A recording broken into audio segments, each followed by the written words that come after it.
அல்லேலூயா, அல்லேலூயா. திருமறை நமக்கு இன்னிசை நாதம் உண்டா இல்லைங்களா?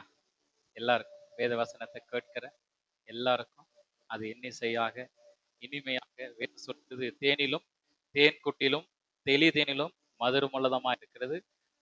அப்போ மதுரம் உள்ள அந்த அந்த வார்த்தைகளை தேவனுடைய வசனங்களை நாம் ஒவ்வொரு நாளும் அதை ருசிக்கிற போது நமக்கு அநேக ஆலோசனைகளை தேவன் நமக்கு கொடுக்கிறார். அல்லேலூயா. தம்பி சங்கீதத்தில் அழகா சொன்னார், நாம் நிறைய கேட்கிறோம், நிறைய நாம் கேட்கிறோம், ஆனா கை கொள்றதில்ல அப்படின்னு சொன்னார். நீங்க எல்லாம் ஆண்டோடைய சத்தத்தை கேட்கறீங்களா? ஆண்டோட சத்தத்தை கேட்கறீங்களா அப்படின்னு கேட்டார். ஆண்டோட சத்தத்தை எல்லாருமே தான் கேட்கிறோம், ஆனா சத்தத்தை கேட்டு அதுல கீழ்ப்படிவதுதான் காரியம். அல்லேலூயா. செயல்படுவதுதான் காரியம். செயல்படாம நம்ம என்னதான் கேட்டாலும் அதெல்லாம் நமக்கும் பிரயோஜனம் இல்லை, மற்றவர்களுக்கும் பிரயோஜனம் இல்லை, ஆண்டவருக்கும் பிரயோஜனம் இல்லை. அல்லேலூயா. அப்போ ஆண்டவர் நம்மை நேசிக்கிறார். ஆமென். இயேசு கிறிஸ்து நம்மை நேசிக்கிறவராக இருக்கிறார். அப்போ ஆண்டவர் நம்மை நேசிக்கிற நோக்கம் என்ன? நாம் அவருக்கு தேவை, நாம் அவருக்கு தேவை. அப்ப தேவன் நம்மை எவ்வளவுதான் ஆண்டவர் நமக்கு ஆலோசனைகள் கொடுத்தாலும் வார்த்தைகளை கொடுத்தாலும் அவைகள் எல்லாம் ஒரு நாள் நம்மை நடத்தும். அல்லேலூயா. அந்த ஆலோசனை கேட்கிற நமக்கு நம்முடைய வாழ்க்கையில ஒரு பெரிய மாற்றத்தை உண்டாக்கும். கேட்டு நான் கீழ்ப்படுகிற போது, செயல்படுகிற போது என்னுடைய வாழ்க்கையில தேவன் பெரிய அற்புதம் செய்வார். நம்ம அற்புதம்னா ஏதோ பெருசா நினைச்சிட்டு இருக்கிறோம். பெருசா இயற்கைக்கு மேலா செய்யறதா நம்ம அற்புதம் நினைச்சிட்டு இருக்கிறோம். ஆண்டவர் நமக்கு ஒரு பெரிய அற்புதத்தை கொடுத்திருக்கிறார். அல்லேலூயா. இதை நான் அற்புதமா நான் பார்த்தேன்னா எனக்கு அற்புதம். இது அற்பமா பார்த்தேன்னா யாருக்கு தான் நஷ்டம்? எனக்கு தான் நஷ்டம். ஏன்னா இது அற்புதம். இதை நான் அற்பமா பார்க்க கூடாது, அற்புதமா பார்க்கணும். அல்லேலூயா. நம்முடைய ஆண்டவர் அற்புதர். அல்லேலூயா. அந்த அற்புதரை நான் அற்புதமா பார்த்தேன்னா எனக்கு என் வாழ்க்கையில அற்புதங்கள் நடக்கும். அல்லேலூயா. ஆனா சில நேரங்கள்ல நம்முடைய குறுகின மூளை இருக்கு பாத்தீங்களா, நம்முடைய சிந்தைகள் குறுகினது. சில நேரத்தில் நமக்கு மோசே போலதான் சில நேரங்களில நமக்கு ஆண்டவர் செய்ய நினைப்பதை நடத்துவதற்கு சிலருக்கு நாட்களாகும். கீழ்ப்படிய வைக்கிறது நான் சொல்றேன். சிலருக்கு நாட்களாகும், சிலருக்கு மாதங்களாகும், சிலருக்கு வருஷங்களாகும். ஆனா தேவன் செய்ய நினைத்ததை அவர் செய்கிற வரைக்கும் அது வருஷங்களாக, நாட்களாக, மாதங்களாக ஆவதற்கு காரணம் நான் தான். அல்லேலூயா. ஆமா. சில பிள்ளைங்க நம்ம கேட்ட உடனே அப்சர்வ் பண்ணிக்குவாங்க, கேட்டுக்குவாங்க, கேட்டு உடனே விட்டுருவாங்க. சில பிள்ளைங்க கண்டு காணாம இருப்பாங்க. சில பிள்ளைங்க மரியாதை போல ஆண்டோடைய பாதத்துல உட்கார்ந்து நல்ல பங்கை தெரிந்து கொள்ளும். அப்ப நல்ல பங்கை தெரிந்து கொள்ளுகிறவங்க நம்ம சொல்லுவோம், விளையும் பயிர் எப்ப தெரியும்? முளையிலே தெரியுமா? அல்லேலூயா. அப்போ தேவன் அவருக்கு தெரியும் நம்ம யாருன்னு. நம்மை தேவன் நன்றா அறிந்திருக்கிறார். நாம தான் தேவனை அறிந்து கொள்வதில் குறைவுள்ளவர்களாய் காணப்படுகிறோம். நான் அறிந்து கொள்ளவில்லை என்று சொல்லல, குறைவுள்ளவர்களாய் காணப்படும். காலத்தை பார்த்தால் போதகராய் இருக்க வேண்டிய நீங்கள் பால் உண்ணத்தக்க குழந்தைகளாய் இருக்கிறீர்களே அப்படின்ட்டு ஆண்டவர் கேட்கிறார். காலத்தை பார்த்து எப்படி இருக்கிறீங்க? எல்லாருமே எல்லாரும் கூப்பிட்டீங்கன்னா அவங்க அரை மணி நேரம் 1 மணி நேரம் பேசுவோம், அரை மணி நேரம் 1 மணி நேரம் பேசுவோம். ஆனா நீங்க எப்படி இருக்கிறீங்க? இன்னும் பால் உண்ணத்தக்க குழந்தைகளா இருக்கிறீர்களே அப்படின்னு சொல்லிட்டு ஆண்டவர் நமக்கு கொடுக்கிறார். அது ஆலோசனை தானே, கட்டளையா? ஆலோசனை கொடுக்கல. ஏப்பா இப்படி இருக்கிறீங்க? எவ்வளவு தூரம் தான் நான் கூட இருப்பேன் அப்படின்னு சீஷர் இடத்துல ஆண்டவர் சொல்றார். ஆண்டவர் இவ்வகையான பிசாசு ஜெபத்தினால உபவாசத்தினால வென்றி வேற ஒன்றினாலும் இது உன்னை போகாது அப்படின்னு ஆண்டவர் சொல்றார். சில காரியங்கள் ஆண்டவர் நம்ம ஐயோ மடிந்து போகிறேன்னு கவலை இல்லையா? காற்று அலை வீசுது, ஐயோ நான் மடிந்து போக உங்களுக்கு கவலை இல்லை ஆண்டவரே அப்படின்னு கத்துறாங்க. ஆண்டவர் அதுக்கும் என்ன சொல்றாரு? அற்ப விசுவாசிகளே. ஐயோ, சொல்லும் பயமா தானே இருக்குது. எங்க உங்களுக்கு விசுவாசம் எல்லாம் போயிடுச்சு? என் கூட நான் இருக்கிறேன். அப்ப ஆண்டவர் நம்ம கூட தான் இருக்கிறாரு. ஆனா சில நேரங்களில வருகிற தோல்விகளும், ஏமாற்றங்களும், நிந்தைகளும், அவமானங்களும் நமக்கு ஒரு ஒரு சின்ன ஒரு நெருக்கடி கொடுத்துருது. ஒரு சின்ன ஒரு அசைவை கொடுத்துருது. ஆனா எவ்வளவு நீங்க அசைறீங்களோ அவ்வளவுக்கு அவ்வளவு வேர் என்ன பண்ணுமா? ஆழமா, வேர் உள்ள ஆழமா போகும். அல்லேலூயா. ஒரு வசனத்தை வாசிப்போம். தியான வசனம் யாக்கோப்பு நிருபம் 1வது அதிகாரம் 19வது வசனம். ஆகையால் என் பிரியமான சகோதரரே, யாவரும் கேட்கிறதற்கு தீவிரமாயும், பேசுகிறதற்கு பொறுமையாயும், கோபிக்கிறதற்கு தாமதமாயும் இருக்க கடவர்கள். 3 காரியங்கள் ஆண்டவர் சொல்றாரு. யாருக்கு? யாருக்கு சொல்றாரு? சபைக்கு தனி மனிதனுக்கு சொல்றாரு. ஒரு குடும்பத்திற்கு சொல்றாரு. இது 3 முக்கியங்க. 3 காரியத்தை ஆண்டவர் சொல்றாரு. அதாவது யாவரும் கேட்கிறதுக்கு தீவிரமா இருக்கணுமா? கேட்கறதுக்கு, ஆமா, கேட்கிறது எப்படி இருக்கணும்? தீவிரமா இருக்கும். தீவிரமானா ஸ்பிரிட்டா இருக்கணும், வேகமா இருக்கணும். அது மாத்திரம் இல்ல, சங்கீதம் சொன்ன உணர்வுள்ள ஒரு வசனத்தை நான் என்ன பண்ண கை கொள்வதற்கு உணர்வுள்ள இருதயத்தை கொடுங்க. அப்போ அந்த கேட்பதற்கு எனக்கு என்ன வேணும்? உணர்வு வேணுங்க. இந்த காதுல செவிப்பறன்னு ஒண்ணு இருக்கு, ட்ரம்ஸ் அப்படின்னு சொல்லுவாங்க. உள்ள இருக்குது பாத்தீங்களா? அது உள்ள வந்து பாத்தீங்கன்னா அந்த ஸ்கின் சுத்திரும் சென்ட்ரல்ல வெண்மையா இருக்கும். ட்ரம்ஸ் மாதிரி இருக்கும், வெண்மையா ஜவ்வு. அந்த ஜவ்வுல ஓட்டை விழுந்துச்சுன்னா செவி திறன் குறைஞ்சிரும். அல்லேலூயா. ஆனா என்ன இருக்குதுங்க? ட்ரம்ஸ் இருக்கு. ஆனா உள்ள செவிப்பர் இருக்கு. அந்த வெண்மையான செவிப்பர் நமக்குள்ள இருக்கு. ஆனா ஓட்டை விழாம பாத்துக்கணும். ஓட்டை விழுந்துச்சுன்னா கேட்கிற திறன் போயிடும். கேட்கிற திறன் இல்லைன்னா பேசுகிற திறன் குறைஞ்சிரும். இப்போ ஒருத்தர் எதிராளி நமக்கு சொல்லுகிற போது கேட்பதற்கு காது இருந்தா மாத்திரம்தான் நம்ம கேட்போம். காது இல்லைன்னா, காது செவிப்பறனா என்ன பண்ணுவோம்? அவ்வளவுதான், தலையாட்டம். எல்லாத்துக்கும் தலையாட்டம், சிரிப்போம். அப்படியா? கடைசியா நம்ம கேட்போம், என்ன நான் சொன்ன புரியுதுங்களா? ஒண்ணுமே புரியலைங்க. கடைசி என்ன முடிப்போம்? அது போலதான் ஆவிக்குரியலாகிய நாம் கேட்கிறவர்களா இருக்கணும். கேட்பதற்கு எப்படி இருக்கணுமா? தீவிரமா இருக்கு. அப்போ ஆகையால் கொஞ்சம் பெருசு பண்ண. ஆகையால் என் பிரியமான சகோதரரே, யாவரும் கேட்கிறதுக்கு எப்படி இருக்கணுமா? தீவிரமா இருக்கணும். நான் என்ன சொல்றேன்னா, ஸ்கூல்ல படிக்கும்போது ஒன்ஸ் 2 மறுபடி ரிப்பீட் பண்ணுவார் வாத்தியார். ஸ்கூல்ல நான் சொல்றது. அதே காலேஜ் பண்ண வச்சுங்களேன், ஸ்பீடா இப்ப சொல்லிட்டு போயிட்டே இருப்பாங்க. அவ்வளவுதான். நீ நோட்ஸ் எடுத்துக்க வேண்டியதுதான். டவுட்னா கேட்கறதுக்கும் டைம் இருக்காது. முடிச்சுட்டு அவர் 1 ஹவர் முடிச்சுட்டு போயினே இருந்துருவார். அவர் கிளாஸ் அவ்வளவுதான். திரும்ப அடுத்த கிளாஸ் வரவே வர அடுத்த வருஷம் தான். அப்ப என்ன பண்ணும்? எப்படி இருக்கணும்? ஆமா, தீவிரமா இருக்கணும் கேட்பதற்கு. அது போலதான் ஆவிக்குரியவர்களாகிய நாம் வேத வசனத்தை கேட்பதற்கு எப்படி இருக்கணும்? வாஞ்சையா தீவிரமா இருக்கணும். மானானது நீரோடுகளை வாஞ்சித்து கதறுவது போல என் தேவனே, என் ஆத்துமா உண்மையே வாஞ்சித்து கதறுக. சங்கீதக்காரர் சொல்றார். அப்படின்னா என்ன அர்த்தம்? மானுக்கு ஒப்பிடுறார். மானானது நீரோடைகளை வாஞ்சித்து கதறுவது போல. நீரோடை எங்க இருக்குமோ தேடிட்டு போகும் மான். அது போல எங்க எனக்கு வசனம் கிடைக்கும், எனக்கு நேரா எங்க வரும் அப்படின்னு சொல்லிட்டு கேட்கறதுக்கு தீவிரமாயும், பேசுகிறதுக்கு எப்படி இருக்கணுமா? பொறுமையா இருக்கணும். இதான் பிரச்சனையா நம்ம கிட்ட. எதிராளி ஒருத்தர், எதிர் நபர் ஒருத்தர் பேசிட்டு இருப்பாங்க. பேசி முடிச்சிருக்க மாட்டாங்க. உடனே எழுந்து போயிடுவாங்க. உடனே இவங்க பேச ஆரம்பிச்சிருவாங்க. பார்த்திருக்கீங்களா? சொல்ல வர கருத்துக்களை முதல்ல உள் வாங்கிக்கணும். அப்ப எனக்கு என்ன வேணுங்க? பொறுமை. எங்க கிடைக்குங்க?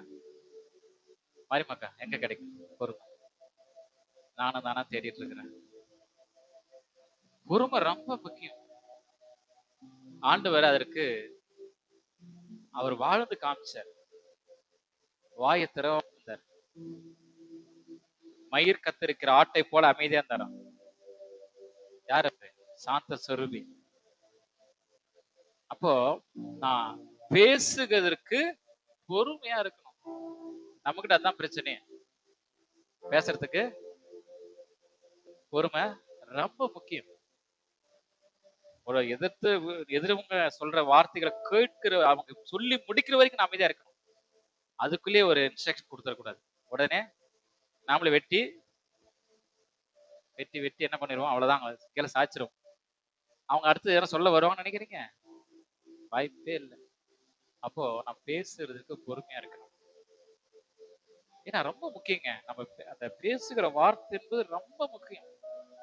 ஒரு வசனம் வாசிப்போம். நீதிமொழிகள் 10ஆம் அதிகாரம் 19வது வசனம். சொற்களின் மிகுதியில் பாவமில்லா மற்பேயாகாது. தன் உதடுகளை அடக்குகிறவனோ புத்திமான். பேசாமல் இருந்தாலும் மூடனும் ஞானவான் எண்ணப்படுவானாம். அப்ப இங்க சொல்லப்படுகிற சொற்களின் மிகுதினா என்ன இருக்காதுங்க? நம்ம அதிகமா பேசணும் பாத்தீங்களா? பாவம் இல்லாம போகாதாம். ரொம்ப முக்கியம். வார்த்தை என்பது என்ன பேசணுமா? அளந்து பேசணும். இந்த நீங்க பூ கடைக்கெல்லாம் போனீங்கன்னா பூ அளந்து கொடுப்பாங்க பாத்தீங்களா? அங்க போய் கேட்போம். நீங்க அமைதியா இருந்தவங்க சேர்த்து கொடுப்பாங்க. நீங்க அமைதியா இருந்தாவே அவங்க கண்டிப்பா நீங்க போன உடனே என்ன பண்ணுவீங்க? பூ என்ன விலை? அவங்க 40 ரூபா சொல்லுவாங்க. ஏன் 10 ரூபாய்க்கு கொடுக்க மாட்டீங்களான்னு. அங்கேயே நம்ம சூடு ஏத்திடுவோம் அவங்கள. சூடு ஏத்திடுவோம். நாம ஏதோ அதுல அந்த 10 ரூபாயில ஏதோ பெருசா மிச்சம் பண்ணி இன்னொரு பில்டிங் கட்டலாம்ன்ற மாதிரி நாம போய் பேசுவாங்க. ஆனா பேச வேண்டிய இடம் வேற. அங்க விட்டுருவோம். அவங்க என்ன பண்ணுவாங்க? அப்பயே என்ன பண்ணுவாங்க? இங்க வர போல இங்க வந்துடும். நம்ம முதல் கேள்வியில. 2வது கேள்வியில நம்ம என்ன பண்ணுவோம்? பூ என்ன வாடி போயிருந்துவோம். அப்ப இங்க வந்துடும். அப்போ நம்ம கிடைக்க வேண்டியது எதால கெடுதுங்க? தன் வாயால கெடுது. சொற்களின் மிகுதினால் பாவம் இல்லாம நீங்க அமைதியா இருந்து பாருங்களேன். நம்மளை பார்த்தோன்னே இன்னும் கொஞ்சம் அப்படி நீட்டுவாங்க, கட் பண்ணுவாங்க. அப்ப விலையும் கூட தான். நான் சில இடத்துல போன அமைதியா என்ன பண்ணு தெரியுங்களா? எங்க வீட்டுல சொல்லுவாங்க, என்னங்க சொத்து எல்லாம் வாங்கி வந்துக்கிறீங்க? நான் அப்ப யோசிப்பேன். நான் கத்திரிக்காய் வேண்டாம் சொன்னாங்க, மொத்தமா வாங்கி வந்துடும். நான் கேட்கற காசு கொடுத்துருக்க வந்துடும். நான் எனக்கு அது மாதிரி அது மாதிரி அவங்க கிட்ட போய் நான் குறை மாடுறது, அது வந்து எப்படி சொல்றது, ரொம்ப சாமர்த்தியமா நம்ம அவங்களை ஜெயிக்கணும்னு நினைக்கிறேன். அப்படி கிடையாது. அடுத்த முறை நான் போய் சொல்லுவேன், ஐயா நாங்கள் போன முறை வந்தோம், இது மாதிரி பண்ணோம்னா அடுத்த காய்கறிங்க சேர்ந்து வரும். வேற எதுவும் சொல்ல மாட்டேன். ஐயா நீங்க அப்பயே சொல்லியிருக்கலாமே, இல்லை வீட்டுக்கு போய் பார்த்ததுக்கு தான் தெரியும். இல்லை இந்த பால்லாம் கெட்டு போயிடும். பால் பாக்கெட்டுங்க, நமக்கு அங்க கூட அப்பதான் சூடேறு. அங்க பால் ஊத்துனா அங்க கொதிக்கும், இங்க உள்ள கொதிக்கும். டீ நமக்கான வீட்டுக்கு விருந்தாளி வந்துட்டாங்க. அப்போ நம்ம வார்த்தைகள் அப்பதான் கொப்பளிக்கும். அப்போ சொற்களின் மிகுதினால பாவம் உண்டாகும் வேதம் சொல்லுகிறது. அப்போ அங்க சொல்லப்படும் தன் உதடுகளை அடக்கணும் புத்திமான். அப்ப நம்ம என்ன செய்யணும்? சில நேரங்கள் அமைதியா இருக்கணும். நம்ம கொப்பளிச்சிட்டீங்கன்னா திரும்ப கொட்டிட்டா அள்ள முடியாது. வார்த்தைகளை சொல்றேன். வார்த்தைகளை கொட்டிட்டேன்னா திரும்ப ஒண்ணு சேர்க்க முடியும்னு நினைக்கிறீங்களா? உதடுகள் இருக்குல்ல, உதடுகள் வார்த்தை வார்த்தை ஒரு தொகை போட்டுறீங்க, தாவ தூக்கி அங்க போட்டுறீங்க, டூ அங்க போட்டுறீங்க, காவை இங்க போட்டுறீங்க, லை ஒரு இதுல பூரா தேடி ஒண்ணு கொண்டாந்து சேர்க்கிறது ரொம்ப கஷ்டம் தானே. உதடுகளை, அல்லேலூயா. அப்ப தன் உதடுகளை அடக்குகிறனோ அவன் யாரா? யாருங்க? புத்திமான். விவேகம், நீதி, நியாயம், நிதானம், இது ரொம்ப என்பவைகளை பற்றி உபதேசம் எதுல இருக்கு? நீதிமொழிகள், வேதத்தில் இருக்கு. அப்போ வேதத்தை நான் என்ன பண்ணணும்? வேதம் சொல்லுகிற வார்த்தைகளுக்கு நான் கீழ்ப்படி. அப்ப கீழ்ப்படுகிற போர்தான் சில நேரங்கள்ல வார்த்தைகள் ரொம்ப சுருக்கம். ஜெபம் கூட தான். ஐயோ நீங்க நீங்க ஜெபிக்கிறதுதான் சொல்ல வரல. நீங்க உங்க ஜெபத்தை ஜெபம் பண்ணுங்க, அதான் சொல்ல வரல. மற்றவர்கள் பார்க்கும்படிக்கு நான் ஜெபம் பண்ணுங்க. அவங்க தன் நாடாக்கள் என்ன பண்ணுவான்? விரிவாக்கி அப்படின்னு சொல்லப்பட்டது. வெள்ளை அடிக்கப்பட்ட கல்லறைகளே அப்படின்னு ஆண்டு தேற்றார். ஆனா என்னுடைய ஜெபம் எப்படி இருக்கணும்? அந்தரங்கத்துல என் கதவை பூட்டி அது எப்படி இருக்கணும்? ஆமா, ஆண்டவருக்கு எனக்கு தெரியும். ஒரு வசனம் வாசிப்போம். பிரசங்கி 5ஆம் அதிகாரம் 2ஆம் வசனம். தேவ சமூகத்தில் நீ துணிகரமாய் உன் வாயினால் பேசாமலும் மனம் பதறி ஒரு வார்த்தையையும் சொல்லாமலும் இரு. தேவன் வானத்தில் இருக்கிறார், நீ பூமியில் இருக்கிறாய். ஆதலால் உன் வார்த்தைகள் சுருக்கமாயிருப்பதாக. அவன் நான் முடிச்சிடுறேன். பேசுறதுக்கு எப்படி இருக்கணும்? கேட்கறதுக்கு தீவிரமாயும், பேசுறதுக்கு பொறுமையாயும், கோபிக்கிறதுக்கு எப்படி இருக்கணுமா? தாமதம். தான் முடிச்சிட்டேங்க. சுருக்கமா முடிச்சேன் பிரசங்க. அப்படிதானே சொல்லுவேன். வேதம் அப்படிதானே சொல்லப்பட்டிருக்கு. அப்ப வேதம் சொல்லப்படும் தேவ சமூகத்தில் துணிகரமா உன் வாயினால் பேசக்கூடாது. தேவ சமூகத்துல ஆண்டவர் உங்களை பத்தி சொல்றார், ஆண்டவர் சொல்றார் அப்படின்னு இப்ப என்ன கூடாது? வார்த்தைகளை அவங்கள விசுவாசத்தை தூண்டக்கூடியதா இருக்கணும். யாரானா சரி விசுவாசத்தை இன்னும் ஆண்டோட இணைக்கணும். பயமூர்த்தி ஆண்டோடு கொண்டாடக்கூடாது அவங்கள. நம்முடைய ஆண்டவர் அப்படி சொல்றதே கிடையாது. ஆமா, நீ உன்னிடத்தில் அன்பு கூறு, பிறனிடத்தில் அன்பு கூறுவாயா. அப்போ வார்த்தை எப்படி இருக்கணும்? துணிகரமா இருக்கக்கூடாதான். தேவ சமூகத்தில் துணிகரமான வாயினால் பேசாமலும் மனம் பதறி ஒரு வார்த்தையும் சொல்லாமல் இருக்கும். தப்பிக்க கூடாது. மனம் பதறி போயிட்டு அப்படின்னா என்ன? மனம் எப்ப பதறுங்க? என்னுடைய மனம் எப்ப பதறும்? கோபத்துல பதறும், அதாவது அவசரத்துல பதறும். ஆனா அதை கூட என்ன பண்ணணும்ன்றார் ஆண்டவர்? கண்ட்ரோல் பண்ணும். ஒருத்தன் நம்மகிட்ட வந்து கடன் கேட்கறாங்க, அவனுக்கு நல்லாவே தெரியும் கடன் கேட்கறான், 10,000 ரூபாய் கொடுக்கலாம். அவன் ஏற்கனவே வாங்கின 1000 ரூபாய் காசு ஒன்று தரல. உனக்கு எப்படி ஒரு கோவம்? எடுத்தது என்ன சொல்லுவான்? ஃபர்ஸ்ட் அந்த 1000 ரூபாய் கொடுத்து தொலை. ஆனா வேதம் சொல்லுகிறதுக்கு உன்னிடத்துல கேட்கிற இடத்துல என்ன பண்ணுமா? பொறுமையா பொறுமையா சாந்தமா சொல்லணும், வணக்கத்தோட சொல்லணுமா. சில நேரத்துல நம்ம அதெல்லாம் நம்ம கிட்ட என்ன பண்ண மாட்டேங்குது? நமக்கு தெரியும் நம்ம இயேசுவோட பிள்ளை, பொறுமையா இருக்கணும், பொறுமையா கேட்கணும், அதாவது தீவிரமா கேட்கணும், பேசுறதுக்கு பொறுமையா இருக்கணும், கோபத்துக்கு தாமதமா இருக்கு. நமக்கு எல்லாமே தெரியும், இல்லைன்னு சொல்லல. ஆனா அந்த சூழ்நிலையில நம்ம எப்படி கையாளுகிறோம்ன்றதான் முக்கியம். ஏன்னா கையாளுகிற விதம் ரொம்ப ரொம்ப முக்கியம். Handle with care. ஆமா, கையாளுகிற விதம் ரொம்ப முக்கியம். ஒரு குடும்பங்களில் கூடங்க கையாளுகிற விதம் ரொம்ப முக்கியம். ஒண்ணும் இல்லைங்க, பால் நேத்துட்டு இருந்து எங்க வீட்டுல பால் சிம்பிள் வச்சுட்டு போயிட்டாங்க. எனக்கு காஃபி வருது, 12 மணிக்கு வருது, ஒரு மதியம் ஒரு 12-11 வாக்குல வருது. பார்த்தா தீஞ்சு வாசனை, தீஞ்சு போச்சு. என்னங்க பால்? ஆனா நான் என்ன பண்ணிருக்கணும்? எதுவுமே பேசல, கம்முன்னு குடிச்சிட்டு வச்சிட்டேன். அப்புறம் அவங்க குடிக்கிறாங்க. அவங்க குடிக்கும் போது பால் தீஞ்சு சாட்டுக்குது. ஆமா, அப்படிதானே? இல்ல அப்படிதானே? அப்ப என்னன்னா, சில நேரங்கள்ல நாம என்ன பண்ணோம்? பொறுமையா இருக்க வேண்டியதா இருக்கு. கோபப்படுறதுக்கு எப்படி இருக்கணுமா? வேதம் என்ன சொல்லுது? கோபப்படுறதுக்கு பொறுமையா இருக்கு, தாமதமா இருக்கணுமா. எத்தனை மணி நேரம் தாமதம் இருக்குன்னு நினைக்கிறீங்க? 11:30 மணிக்கு எனக்கு வந்துச்சு காலையில. கிட்டத்தட்ட நைட்டு ஒரு 8 மணிக்கு அவங்க குடிக்கிறாங்க. கிட்டத்தட்ட இடைப்பட்ட நேரம் எத்தனை மணி நேரம் ஆயிடுச்சுங்க? அவள்னா நான் தாமதமா இருக்கிறேன். ஆண்டவர் பேசுறாரு. அல்லேலூயா. நான் தாமதமா இருந்தேன்னா ஆண்டவர் பேசுவார் எனக்காக. அப்போ அடுத்த முறை அவங்க என்ன பண்ணுவாங்க? ரொம்ப கவனமா பால் காஞ்சி முடிகிற வரைக்கும் வெயிட் பண்ணி ஆஃப் பண்ணி போயிடுவாங்க. அப்ப இது மாதிரி சில காரியங்கள் நம்ம வாழ்க்கையில நம்மை வேதம் சொல்லப்படுகிறது, நீ துணிகரமா வாயில பதறி கூட நீ வார்த்தையை பேசிடாதங்கிற. ஏன்னா நீ தேவனுடைய சாயல்ல உருவாக்கப்பட்டிருக்கிற. நீ தேவனுடைய சாயல்ல இருக்கிற. உங்களை பார்க்கறவங்க எப்படி பார்க்கறாங்க? தேவனுடைய சாயல்ல உங்களை பார்க்கறாங்க. அப்ப தேவனுடைய சாயல்ல இருக்கிற நீங்க தேவனுக்கு வார்த்தைகளை பதறி பேசுகிற போது நீங்க யார மட்டுப்படுத்துறீங்க? யார மட்டுப்படுத்துறோம்? நம்ம தேவனை மட்டுப்படுத்துறோம். நல்லா தெரிஞ்சுக்கணும். சின்ன விஷயமா தான் இருக்கும். மத்தவங்களை என்ன பண்ண நோகடிக்க கூடாது. நம்ம பாசல் சொன்னா மத்தவங்க மனச வார்த்தையினால நோகடிச்சிருக்க. வார்த்தைக்கு என்ன இருக்கு தெரியுங்களா? வல்லமை உண்டு, உயிர் உண்டு. ஆமா, நம்ம சோதிச்சு பார்க்கணும். அதுக்குதான் என்ன பண்ணணும்னா ஜெபம் பண்ணுங்க.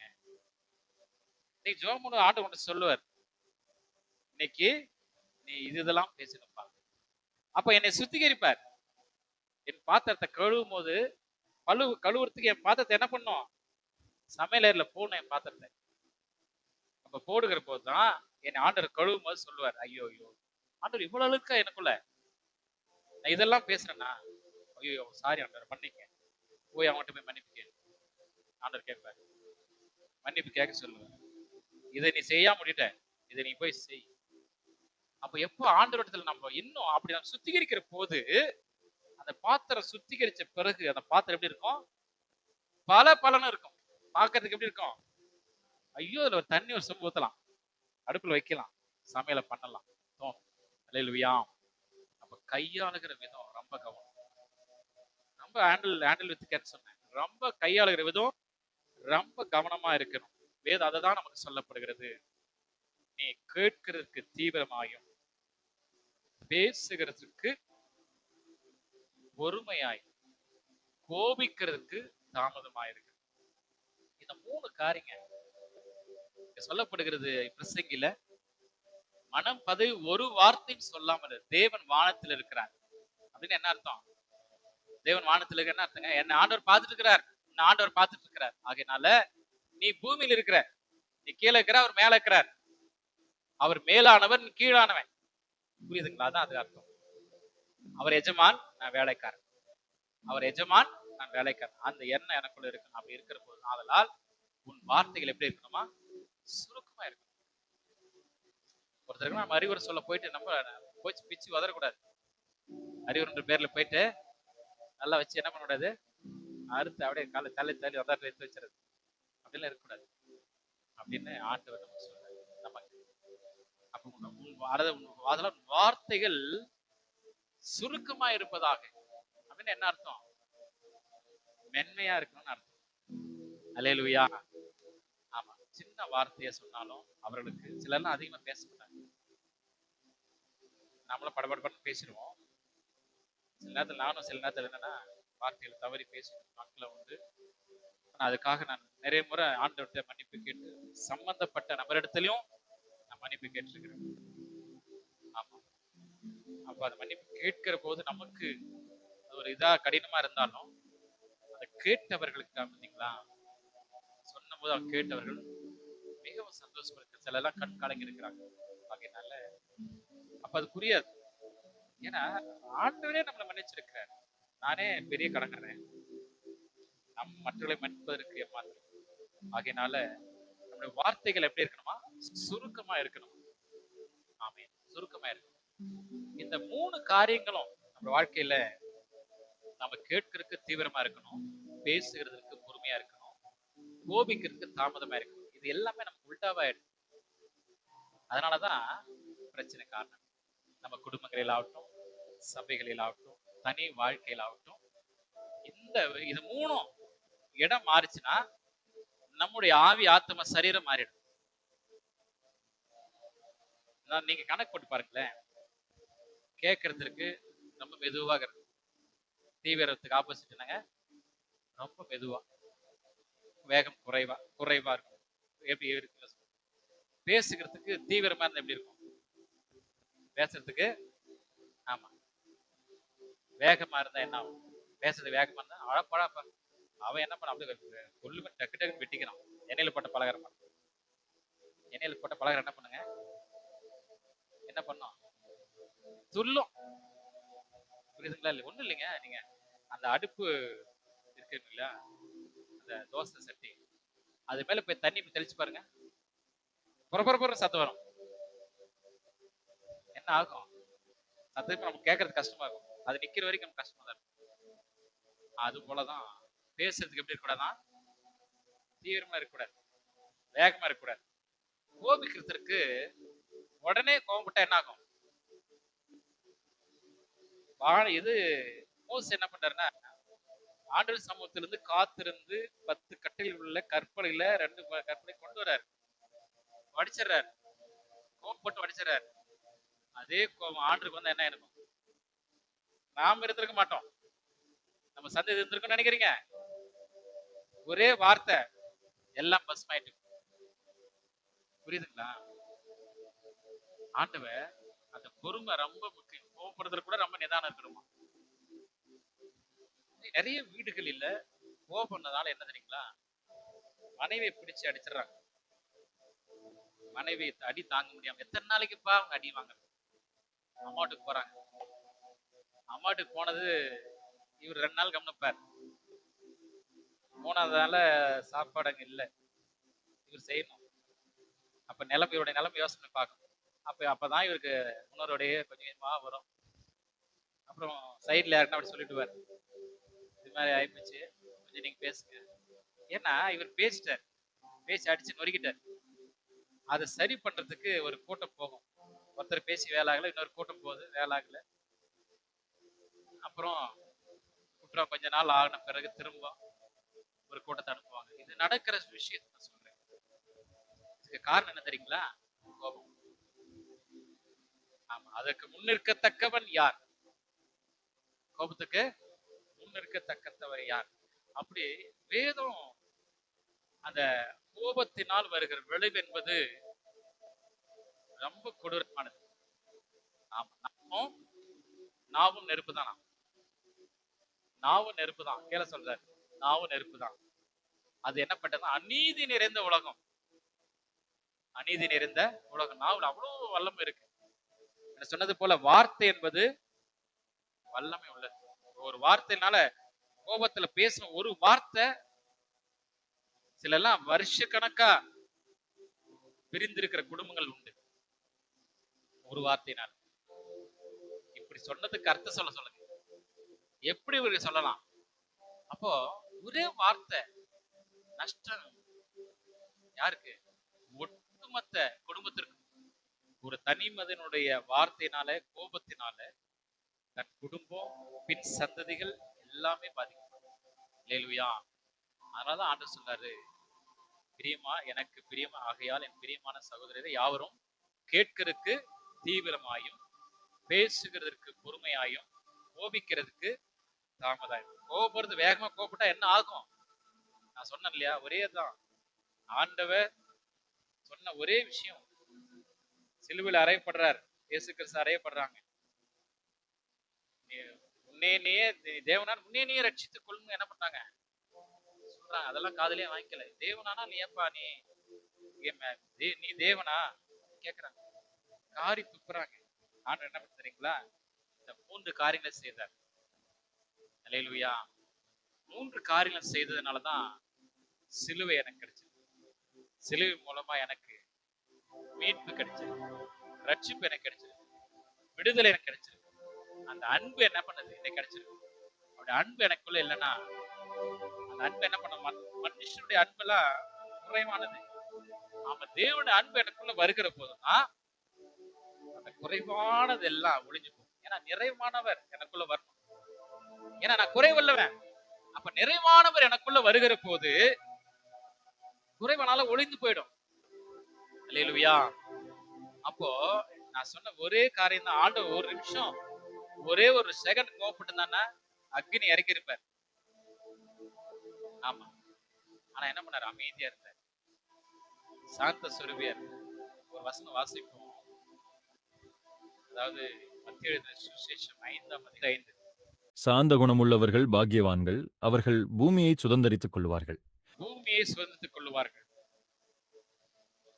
பொறுமைக்கும் அதுக்கு சம்பந்தம் இருக்கா இல்லையா?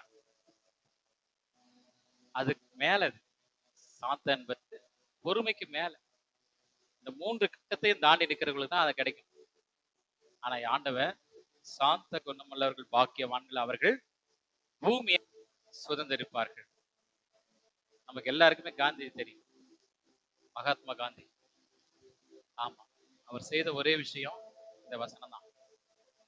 இந்த வசனம். ஏன்னா அவர் படிச்சது ஆக்ஸ்போர்ட் யூனிவர்சிட்டி, லண்டன்ல படிச்சார். ஆனா படிச்ச பிறகு அவர் கிறிஸ்தவர்களை பத்தி நல்லா தெரியும். கிறிஸ்தவர்கள் கூட வாழ்ந்தவர். பைபிள் நல்லா தெரியும் அவருக்கு. ஒரே ஒரு விஷயம், அவருடைய வார்த்தைய கேட்டே பிடிச்சிட்டார். இன்னைக்கு நான் மகாத்மா பேசுறது காரணம் இந்த வசனம். அல்லேலூயா.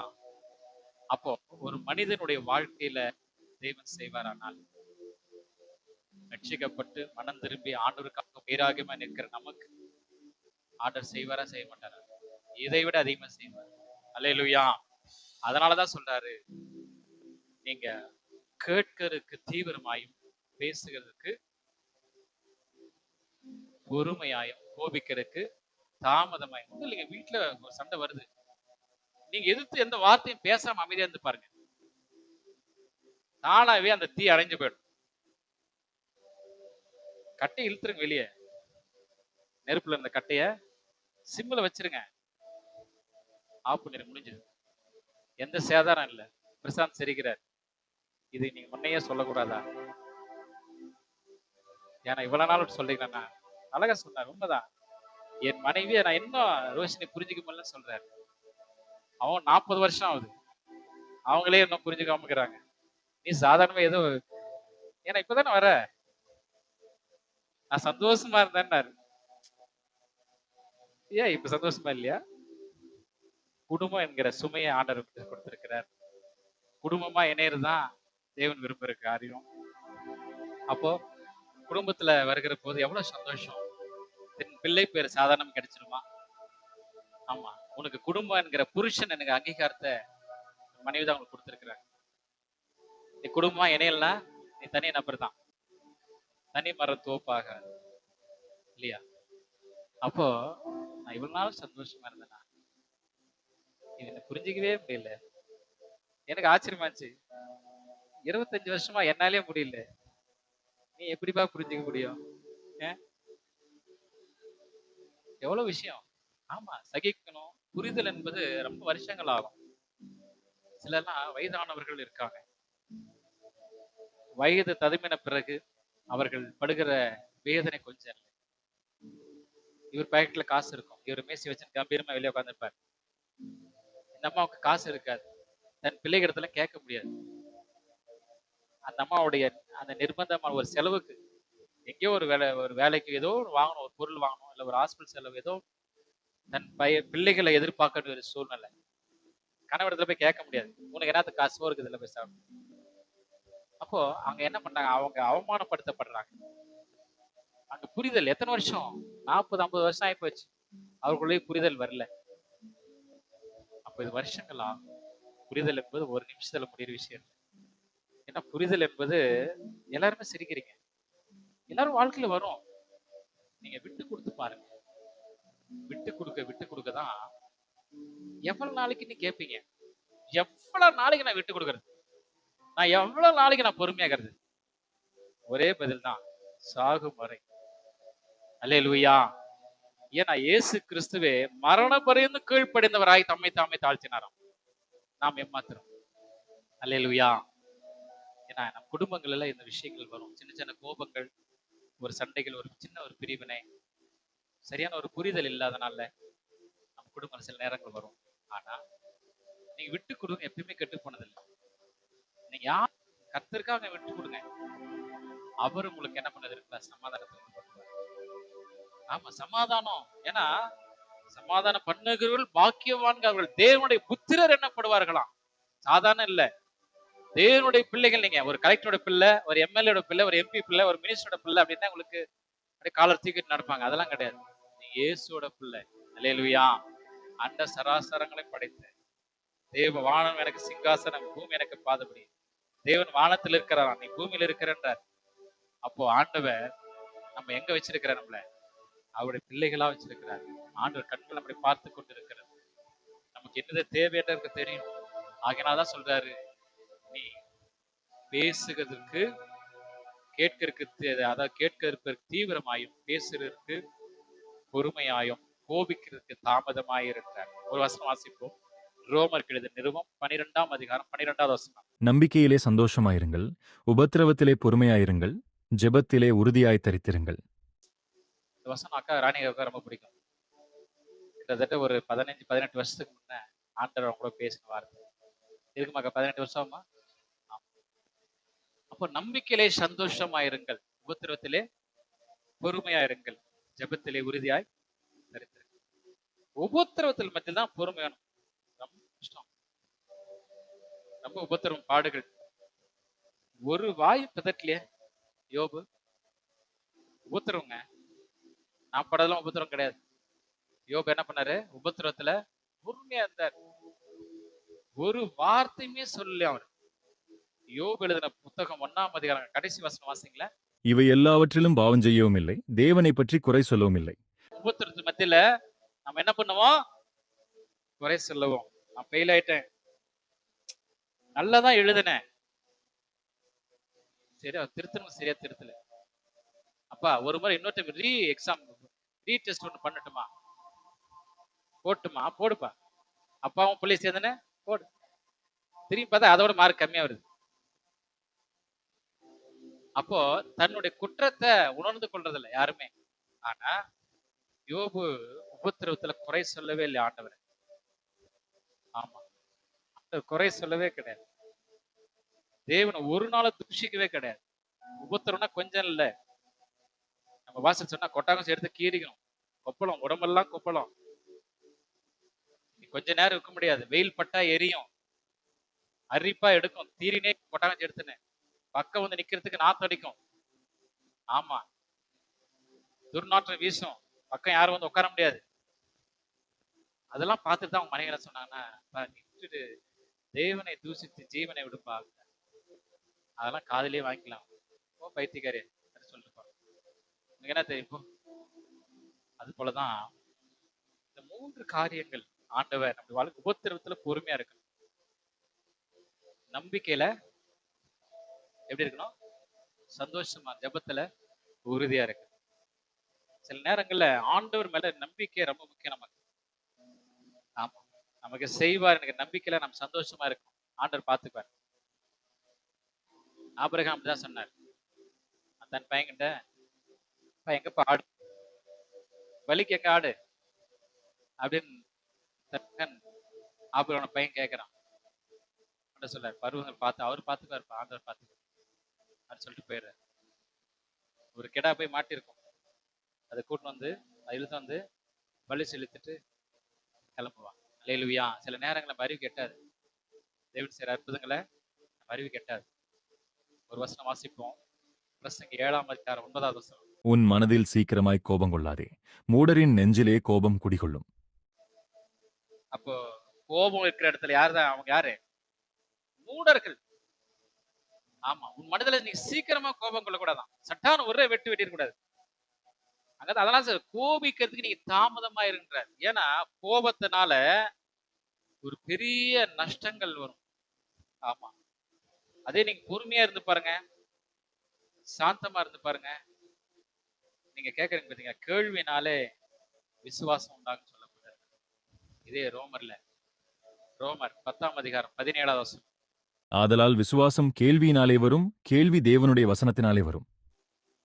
கேள்வி என்பது கேட்கிற பாத்தீங்களா? நாம் கேட்கிற போது, கேட்கிற வசனத்தினாலே அங்க சொல்லப்படுகிறது என்ன வருமா? கேள்வி தேவனுடைய வசனத்தினாலே வரும். அதாவது ஆதலால் விசுவாசம் கேள்வினாலே வரும். நாம் கேட்கறனால விசுவாசம் பெருகும். எக்ஸாம் இருக்கு, ஸ்கூலுக்கே நான் போல, வீட்டுல இருந்து படிக்கிறேன். பாஸ் பண்ண முடியுங்களா? மதிப்பெண் எடுக்க முடியுமா? ஆலயத்துக்கே நான் வரல, எனக்கு பைபிள் தெரியும், நான் வீட்டிலே ஜெபம் பண்றேன் அப்படி சில சொல்றாங்க. வீட்டுல எந்த ஆண்டவர் ஜெபம் பண்றேன், நான் எந்த சாமி நான் கும்பிட்றதில்ல, ஆண்டவர் தான் நான் இது பண்றேன். முடியுங்களா? எனக்கு நானே மார்க் பண்ண முடியுமா? சில நேரங்களில தேவன் தான் நமக்கு மார்க் போடணும். சில நேரம், எல்லா நேரங்களிலும் அவர் தான் நமக்கு மார்க் போடணும். அவர் தான் என் பேப்பரை திருத்தணும். ஆமா, ஆசிரியர் தான் என் பேப்பரை திருத்தணும், நான் திருத்தக்கூடாது. நான் திருத்தினா நான் ஆசிரியர் இருந்து என் பிள்ளைகளுக்கு எப்படி மார்க் எப்படி போடுவேன்? கொஞ்சம் சேர்த்து பாஸ் ஒரு வருஷம். ஆண்டவர் அப்படிதான் செஞ்சுட்டு இருக்கிறார் நமக்கு. என் பிள்ளை தானே, இது ஒரு வருஷம் பார்க்கலாம், கொஞ்சம் எருவெல்லாம் போடலாம், கொஞ்சம் கொத்தி கொஞ்சம் கனி எதை கொடுக்குதா பார்க்கலான்ட்டு ஆண்டவர் என்ன பண்றாரு? காத்துட்டு இருக்கிறாரு. ஆமா ஆமா. அப்ப என்ன சொல்லப்படுகிறதுன்னா, கேள்வினாலே விசுவாசம் வரும். நம்ம அதிகமா கேட்கணும், வசனத்தை அதிகமா கேட்க கேட்கதான் வேத வசனத்தை கேட்க கேட்க கேட்க விசுவாசம் பெருகும். ஆமா, கேட்காம இருக்காது. அதனாலதான் அந்த இயேசு கிறிஸ்துவ பிதாவனும் தனியா இருக்க விடல. புரியுதுங்களா? எல்லா சூழ்நிலை அடிச்சு பேச முடிஞ்ச காரணம் அதுதான். தனியாவே ஆண்டவர் பிதாவை தனியா விடல, எல்லா சூழ்நிலை அவரே நோக்கி பார்த்தார். அதனாலதான் ஜெபம் வாழ்க்கையில முக்கியம். ஜெபம் இருந்துச்சுன்னா, ஒவ்வொரு நாளும் நான் கோவப்படுறேன்னா, நான் பேசுறது நான் தீவிரமா கேட்கறேன்னா, அப்புறம் பேசுகிறதுக்கு பொறுமையா கோவப்படுறதுக்கு பொறுமையா இருக்கிறேன்னா அப்படின்னு ஆண்டவர் என்ன சொல்லுவார்? என்னை பத்தி ஆண்டவர் என்கிட்ட சொல்லுவார். வசனத்தை கேட்கறீங்க, விட்டுட்டு வெளியே போயிடுறீங்க, அவ்வளவுதான். முடிஞ்சா ஒரு 2 மணி நேரம் கழிச்சு போன் பண்ணி கேட்கணும். என்ன இன்னைக்கு செய்தி தெரியுங்களா? இன்னைக்கா இன்னைக்கா இன்னைக்கா அப்படின்னு நம்ம இழுப்போம். ஏன்னா கண்ணாடி முன்னாடி போய் என் முகத்தை நான் பார்த்த உடனே அங்கிருந்து நான் விலகி போன உடனே என்ன நிழல் என்று மறந்துடுவேன். அப்ப என்ன பண்ணும்? இருதயத்துல அது அபியாசப்படுத்தணும், அதை அசைப்படணும். அதாவது கேட்கறதுக்கு தீவிரமா இருக்கணும், பேசுறதுக்கு பொறுமையா இருக்கணும், கோபிக்கிறதுக்கு தாமதமா இருக்கணும். 3 காரியங்க நம்முடைய வாழ்க்கையில யாருடைய வாழ்க்கையிலும் நீங்க இது செய்தீங்கன்னா நீங்க தான் ஞானி. ஆமா. யாக்கோபு 1:19. ஆகையால் என் பிரியமான சகோதரரே, யாவரும் கேட்கிறதற்கு தீவிரமாயும் பேசுகிறதற்கு பொறுமையாயும் கோபிக்கிறதற்கு தாமதமாயும் இருக்க கடவர்கள். பேசுகிறதுக்கு பொறுமையா இருக்கணும், கோபிக்கிறதுக்கு தாமதமா இருக்க கடவர்கள் அப்படின்னுறார். ஆமா, நீ அப்படி இருந்தா நீ விசுவாசி, அப்படி இல்லைன்னா விசுவாசி. அல்லேலூயா. ஆமா, இதெல்லாம் நம்ம என்ன பண்ணோம்? நம்மை நாமே ஆராய்ந்து பார்க்கணும். நான் உண்மையாவே நான் பொறுமையா தீவிரமா கேட்கிறேன்னா, ஏன்னா கேள்வினாலே விசுவாசம் பெருகுன்னு சொல்லப்பட்டிருக்கு. கேள்வினால விசுவாசம், கேட்கறதுனால விசுவாசம் பெருகும், விசுவாசம் உண்டாகும். அப்போ நமக்கு நிறைய விஷயங்களை கேட்கணும். ஆனா அங்க கீழே அடுத்து சொல்லப்படுகிறது, பேசுகிறதுக்கு எப்படி இருக்கணுமா? பொறுமையா. அங்க 3வது கோபிக்கிறதுக்கு தாமதமா இருக்கு. நம்மள எழுந்திருப்போமா? எழுந்துக்கிறதுக்கு தாமதமா? சே.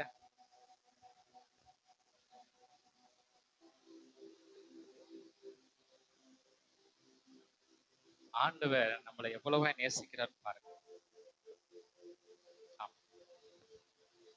நம்மளை கேட்கும்படியாக, வசனங்களை கேட்கும்படியாக, தீவிரமாய் கேட்கும்படியாக வைத்திருக்கிறார். பொறுமையாய் பேசுகிறதற்கு பொறுமையா நம்ம வச்சிருக்கிறார். கோபியதுக்கு தாமதமா இருக்குன்னு சொல்லிட்டு ஆண்டவர் நமக்கு ஆலோசனைகளை கொடுத்திருக்கிறார். ஆமா, இயேசு கிறிஸ்து இதை செய்தார். இயேசு கிறிஸ்து இதை செய்தார். அவருடைய பிள்ளைகள் ஆகிய நாம் செய்கிற போதுதான் தேவனுக்கு உகந்த காணிக்கையாக பலி இருக்கும்.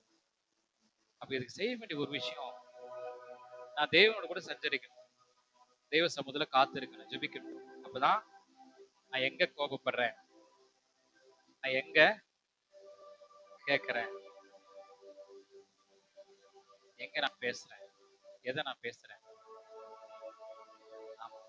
நான் கோபப்படாம பொறுமையா, நிதானமா, தீவிரமா, 3 காரியம். தீவிரமா இருக்கணும், பொறுமையா இருக்கணும், தாமதமா இருக்கணும். தீவிரம், பொறுமை, தாமதம், இது 3ம் நம்ம வாழ்க்கையில வேணும்.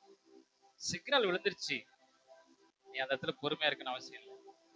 சிக்னல் விழுந்தவொடனே, கிரீன் சிக்னல் விழுந்தவொடனே நீ டிராபிக்கை கடந்து ஆகணும். ஆனா ஆரஞ்சு சிக்னல் இருக்கும்போது நீ டிராபிக்ல போகவே கூடாது. ரெட் சிக்னல் இருக்கும்போது ஃபுல் ஸ்டாப்ல இருக்கணும். ரெட் சிக்னல் இருக்கும்போது நீ ஃபுல்லா ஸ்டாப்ல இருக்கணும், அமைதியா இருக்கணும். ஆரஞ்சு சிக்னல் வரும்போது உன் வண்டியை ஸ்டார்ட் பண்ணணும். கிரீன் சிக்னல் வரும்போது நீ உன் வண்டியை கூப்பிடணும். ஆவிக்குரிய வாழ்க்கையில தான் சொல்றேன். ஆமா, எங்க பேசுறேன், அதுதான் சங்கீதத்தில் சொல்றார். துன்மார்க்கருடைய ஆலோசனை நடக்கும், பாவியுடைய வழி நில்லாமல், பரியாசக்காரர் உட்காரும் இடத்தில் உட்காராம. அப்படின்னு என்ன அர்த்தம்? நீ கர்த்தருடைய வேதத்துல பிரியமாயிரு, இரவு பகலும் அவர் வேதத்துல பிரியமாய் தியானமா இருக்கிற மனுஷன் பாக்கியவன். அதுதான் ஆண்டவர் சொல்றாரு. நீ வேதத்தை படி, தியானி, வாசி, ஜெபம் பண்ணு, காத்திருக்கிறார். நாம் என்ன பண்றோம்? துன்மார்க்கருடைய ஆலோசனை உட்காந்து கேட்கணும், பாவியில வெளியில் நிக்கிறோம், பரியாசக்காரர் உட்காந்து. இதுதான் பிரச்சனை. இதுதான் வர பிரச்சனை காரணமே தான். விசனத்துக்கு விரோதமா நம்ம நிக்கிறோம். அதனாலதான் இவ்வளோ போராட்டங்கள் நம்முடைய வாழ்க்கையில, இவ்வளவு நிந்தைகள், இவைகள் எதிர்பார்ப்பு மத்தியில் நம்ம தோத்து போயிடும். இயேசுவே அமைதியா இருந்தார். ஆமா, சகித்தார். சகிப்பு ஒரு மனுஷனுக்கு ரொம்ப முக்கியம். ஆமா, எங்கெல்லாம் நாம் சகிக்கிறோமோ அங்கெல்லாம் நம் பாடங்களை கற்றுக்கொள்கிறோம். ஆமா, உபத்திரவப்படுகிறது நல்லது, அதனால உமது பிரமாணங்களை நான் கற்றுக்கொண்டேன் ஆண்டு சொல்றேன். ஆமே. அப்ப உபத்திரவத்தின் வழியா நாம் கடந்து போவது அவசியமாய் காணப்படுகிறது. உபத்திரத்தின் வழியாய் கடந்து போகிறது அவசியமாய் காணப்படுகிறது. ஆமென். வசனங்களை கேட்ட எல்லாரையும் ஒப்பு கொடுத்து யாரோ ஒருத்தர் எல்லாருக்காகவும் யாரோ ஒரு சத்தத்தை ஜெபிக்கலாம்.